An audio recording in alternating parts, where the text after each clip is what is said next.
Andréa, só para finalizar aqui a nossa conversa, não tem como não te perguntar sobre isso, até porque a gente trouxe essa notícia mais cedo, que o governo federal está preparando ali, de fato, um decreto para algumas medidas para tentar reduzir o preço do gás natural do país. Há uma expectativa, inclusive, ali, de que isso possa trazer uma redução entre 35% e 40%. Com esse decreto, né, muitos especialistas do setor têm avaliado, de fato, que talvez não traga essa perspectiva num curto prazo, como o governo está prevendo, mas como que você enxerga, né, de fato, essa possibilidade dessa redução do preço do gás natural? Ele pode ter impacto na inflação, apesar, né, da gente considerar ali, de fato, muitas vezes essas medidas elas acabam trazendo movimentações num médio e longo prazo, mas olhando para esse contexto em geral como um todo, volatilidade dos preços de energia nesse mercado global, como que você enxerga esse decreto?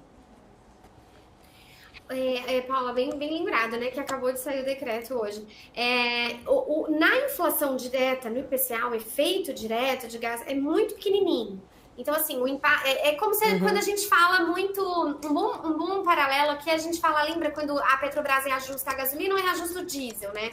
O impacto diesel no IPCA, que é preços de consumidor, ele é mais baixo, o impacto direto, mas o indireto, via logística, via custo das empresas, aí ele já é maior, né? Ele amplifica. Então, o gás natural e esse decreto, eu vejo exatamente dessa mesma forma. Diretamente no IPCA, ou se o decreto, né, já vigente, ele vai ter pouco efeito no preço do consumidor, de fato, na inflação mensal, mas acho que a médio prazo tende a aliviar os custos da indústria, então aí pode ser uma medida vista como positiva, no sentido baixista aí, para a inflação a médio prazo.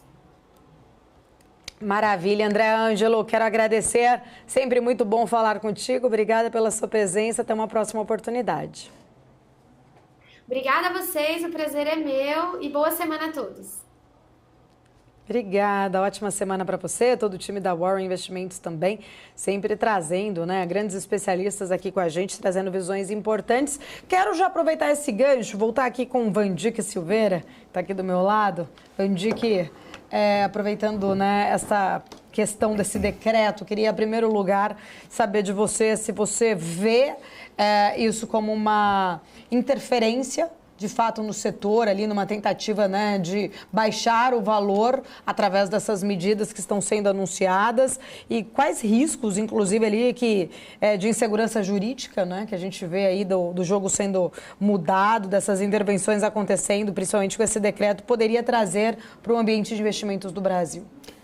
Paula, toda vez que o governo mexe no sistema de preços, ele mexe com o mercado e cria uma série de incentivos negativos ou perversos, tá certo? E incentivos que geram distorções econômicas, obviamente impactam na decisão de agentes econômicos de investirem. Então o governo tem que sair desse mercado.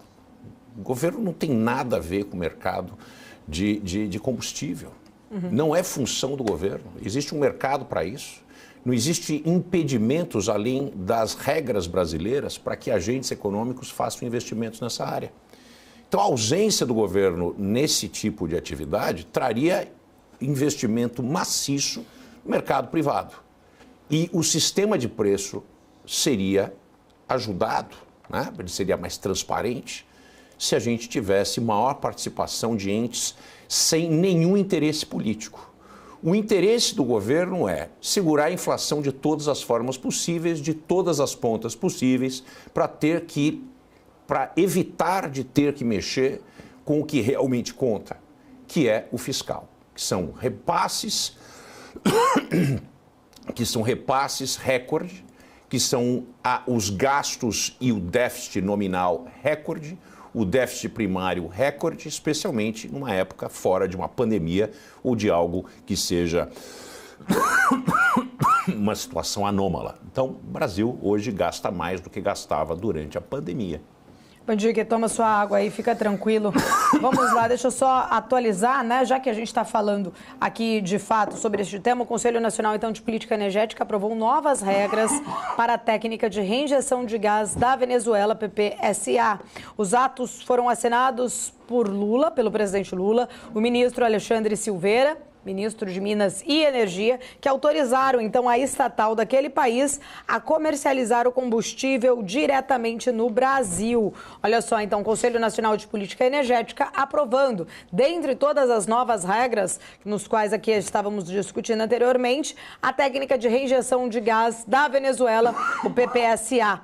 Assinado, então, agora, há pouquíssimos minutos atrás, então, pelo presidente Lula e também pelo ministro de Minas e Energia. Bandique, volto contigo, só para a gente até finalizar esse ponto, né? Autorizando aí, o ato assinado autoriza a técnica de reinjeção do gás da Venezuela, PPSA. Nesse momento, a gente está vivendo um momento tenso, principalmente em relação à questão das eleições da Venezuela. Lula ali ainda numa situação muito sensível com a posição ali junto com Nicolás Maduro. Como que você enxerga, de fato, esse ato assinado agora e as consequências disso, de fato? Mais uma saia justa para o governo, né? Obviamente, você não pode dizer que o governo é uma ditadura, uma vez que você virou, né, comadre do Nicolás Maduro, do ponto de vista de utilização do gás da Venezuela. No momento que você se avassala, né, do ponto de vista de relações comerciais com a Venezuela, você fica cada vez menos crítico daquilo que, obviamente, deve ser criticado. A Venezuela, semana passada, o Tribunal Superior, de fato, empossou o Nicolás Maduro, deu ganho à sua eleição, de uma maneira vexatória à democracia. O governo Lula e o próprio Lula se colocaram em cima do muro com uma fala totalmente fora de lugar, falando que o governo da Venezuela não era uma ditadura. Se o governo da Venezuela não é uma ditadura, ninguém deveria saber o que é uma ditadura, porque seria o verbete de um dicionário a posição do governo venezuelano como uma ditadura. Essa questão do gás natural da Venezuela, de fato, o Brasil deve fazer negócio com a Venezuela, mas deve deixar muito claro que existe uma distinção fundamental entre política e o que ele faz comercialmente. Isso nunca foi feito e a gente continua com essa vizinhança turbulenta e muito negativa para as relações do Brasil com o resto do mundo. O Brasil precisa se definir, e eu já disse 1 milhão de vezes e volto a repetir. No dia que o Lula criticou a atuação de Israel quando estava na Conferência dos Países Africanos, Lula disse que Israel atuava como os nazistas, que fazia o que os nazistas faziam.